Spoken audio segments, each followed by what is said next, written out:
નમસ્કાર, આપ જોઈ રહ્યા છો સંદેશ ન્યૂઝ અને આપની સાથે હું છું લખમા. બુલેટિનની શરૂઆત કરીએ.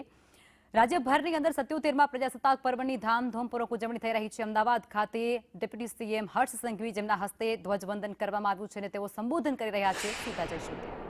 નરસિંહ મહેતા તળાવ, સરખેજના શ્રી ક્ષેત્ર તળાવનું નવીનીકરણ અને મિયાવાકી જંગલો હોય કે ઓક્સિજન પાર્ક હોય, આ તમામ પ્રયાસો થકી પર્યાવરણની જાળવણી માટે અમદાવાદમાં મોટા પગલાઓ લેવાયા છે. આદરણીય અમિતભાઈ શાહના માર્ગદર્શનમાં આ તમામ વિકાસ કાર્યો આદરણીય મુખ્યમંત્રી શ્રીના નેતૃત્વમાં અમદાવાદ શહેર સુખાકારીમાં અભિવૃદ્ધિ કરી રહ્યા છે. આપણા અમદાવાદને ગાંધીનગરને જોડતો મેટ્રો ફેઝ 2 મોટેરાથી મહાત્મા મંદિરનું લોકાર્પણ થયું છે. આ મેટ્રોનો ઉપયોગ વધુમાં વધુ થાય તેનો પ્રયાસ અમદાવાદ અને ગાંધીનગરના સૌ નાગરિકો કરે એવી હું આજે અપીલ કરવા માંગુ છું.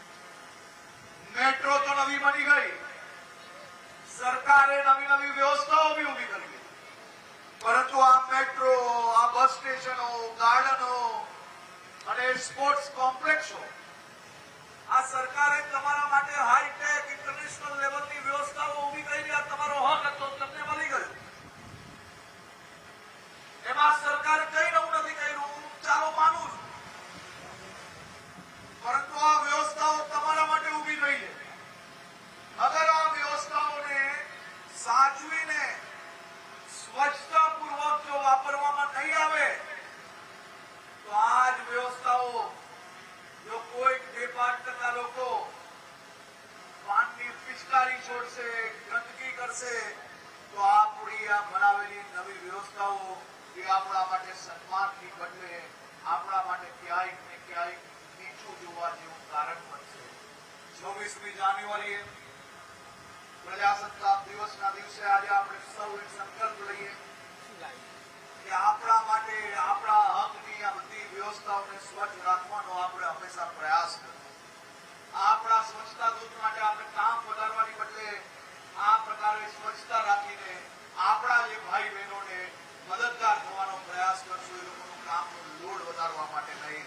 હું આજે અહીંયા બેઠેલા સૌ લોકોને વિનંતી કરું છું કે આ રાષ્ટ્રધ્વજના સાક્ષીમાં રાખીને આપણે સૌએ સંકલ્પ લેવાનો છે કે આપણે ગંદકી નહીં કરશું, રસ્તા પર કચરો નહીં ફેંકશું.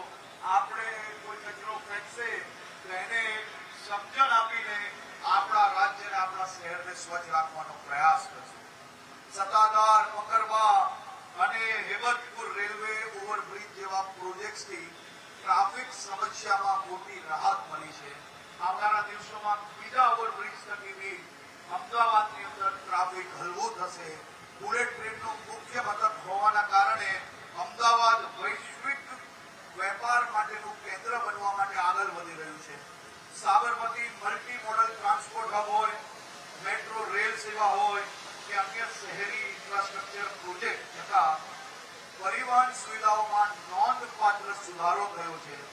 મારા અહીંયા કેટલી મોટી સંખ્યામાં યુવાન સાથીઓ અહીંયા તમારા સૌ માટે, તમારું ભવિષ્ય ઉજ્જવળ બને તે માટે રાજ્યમાં અમદાવાદની આસપાસ જ્યારે આઈહબ, આઈઆઈએમ અમદાવાદ, સેપ્ટ જેવી સંસ્થાઓ તેને નોલેજ હબ તરીકે જીવંત રાખે છે. આપણે સૌએ આપણું લક્ષ્ય મજબૂત કરવાનું છે. અમદાવાદ જિલ્લો ગ્રામીણ ક્ષેત્રે પણ ખૂબ રણફાલ ભરી રહ્યો છે.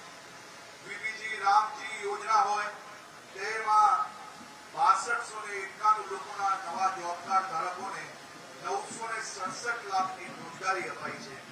230 નવા મહિલા સ્વસહાય જૂથોની રચના કરવામાં આવી અને 1569 જૂથોને 2310 લાખનું બેંક ધિરાણ પૂરું પાડવામાં આવ્યું.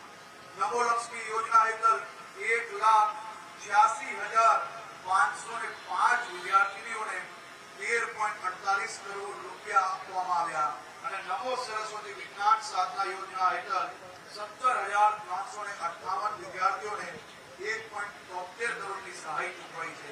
આપણે 2030 સુધીમાં આ આખો વિસ્તાર મેલેરિયા મુક્ત ભારતનો લક્ષ્યાંક રાખ્યો છે. તેમાં અમદાવાદ ઝડપથી અને સૌથી પહેલા એઆઈ આધારિત ડ્રોન ટેકનોલોજીથી મચ્છર ઉત્પત્તિ સ્થાનો સુધી દવા છાંટવાની કામગીરી પણ કરવામાં આવી રહી છે. આના માધ્યમથી અમદાવાદને આપણે સૌથી ઝડપથી મેલેરિયા મુક્ત કરવામાં સફળતા મળશે. આ જ ટેકનોલોજીના આધારે જીઆઈડીસી વિસ્તારોમાં આ ટેકનોલોજીનો ઉપયોગ કર્યો તો આજે કેસો નહીવત થયા છે. આ જ ટેકનોલોજીને અમદાવાદમાં આખા અમદાવાદમાં વિકસાવવામાં આવશે. આખા અમદાવાદને આનો લાભ મળે તે દિશામાં આપણે આગળ વધી રહ્યા છીએ. મારા યુવાન સાથીઓ, અમદાવાદ હવે સ્પોર્ટ્સ સિટી ઓફ ઇન્ડિયા બની રહ્યું. તમારા સૌના સપનાઓ સાકાર થાય તે માટે મુખ્યમંત્રી શ્રી ભૂપેન્દ્રભાઈ પટેલના માર્ગદર્શનમાં રમત વિભાગ દ્વારા, મહાનગરપાલિકા દ્વારા, આ કેન્દ્ર સરકારના સહયોગથી સરદાર પટેલ સ્પોર્ટ્સ એન્ક્લેવ શહેરને ઓલિમ્પિક્સ જેવી વૈશ્વિક ઇવેન્ટ્સ માટે તૈયાર કરી રહી છે. થોડા મહિના પહેલા આ શહેર માટે, રાજ્યના સૌ યુવાનો માટે વીર સાવરકર સ્ટેડિયમ ખાતે એશિયન એક્વેટિક ચેમ્પિયનશિપ જેવી આંતરરાષ્ટ્રીય સ્તરની સ્પર્ધાઓ યોજાઈ. આપણે અમદાવાદના સૌ નાગરિકો તૈયાર છો? 2030માં આપણું આ જ શહેર કોમનવેલ્થનું આયોજન કરવા માટે બધા તૈયાર છો કે નહીં? આ જ યુવાનો, આ જ નાગરિકોના સહયોગથી અમદાવાદ વિશ્વના મોટા ભાગના દેશના રમતવીરોનું સ્વાગત અમદાવાદમાં કરશે. આ હજારો ખેલાડીઓ આપણા અમદાવાદના, ગુજરાતના, ભારતના મહેમાન બનવાના છે. ત્યારે આપણી જવાબદારી જોડે આપણે સૌ લોકો 2030ની તૈયારીમાં તમે સૌ લોકો સહભાગી થાઓ તેવી હું આપ સૌ લોકોને અપીલ કરું છું. ધોલેરાનું ઇન્ફ્રાસ્ટ્રક્ચર બોલે વિકસિત ગુજરાત, વિકસિત ભારત. સાણંદની સેમિકન્ડક્ટર ચિપ્સ બોલે વિકસિત ગુજરાત, વિકસિત ભારત. હાંસલપુરની ગાડીઓ બોલે વિકસિત ગુજરાત, વિકસિત ભારત. લોથલનું મેરીટાઈમ હેરિટેજ કોમ્પ્લેક્સ બોલે વિકસિત ગુજરાત, વિકસિત ભારત. નલ સરોવરના પક્ષી બોલે વિકસિત ગુજરાત, વિકસિત ભારત. સાબરમતીનું પાણી બોલે વિકસિત ગુજરાત, વિકસિત ભારત. રિવરફ્રન્ટને અટલ બ્રિજ બોલે વિકસિત ગુજરાત, વિકસિત ભારત. સ્પોર્ટ્સના આયોજન બોલે વિકસિત ગુજરાત, વિકસિત ભારત. ગુજરાતના ખેડૂત, મહિલા, વિદ્યાર્થીઓ બોલે વિકસિત ગુજરાત, વિકસિત ભારત. સ્ટાર્ટઅપ અને ઇનોવેશન બોલે વિકસિત ગુજરાત, વિકસિત ભારત. શિક્ષિત, નશામુક્ત યુવાનો બોલે વિકસિત ગુજરાત, વિકસિત ભારત. ગુજરાતનું યુવાધન આજે નોકરી માંગનાર નહીં પણ નોકરી આપનાર બની ગયું. સ્ટાર્ટઅપ અને ઇનોવેશન ક્ષેત્રે ગુજરાતે દેશભરમાં ડંકો વગાડ્યો છે.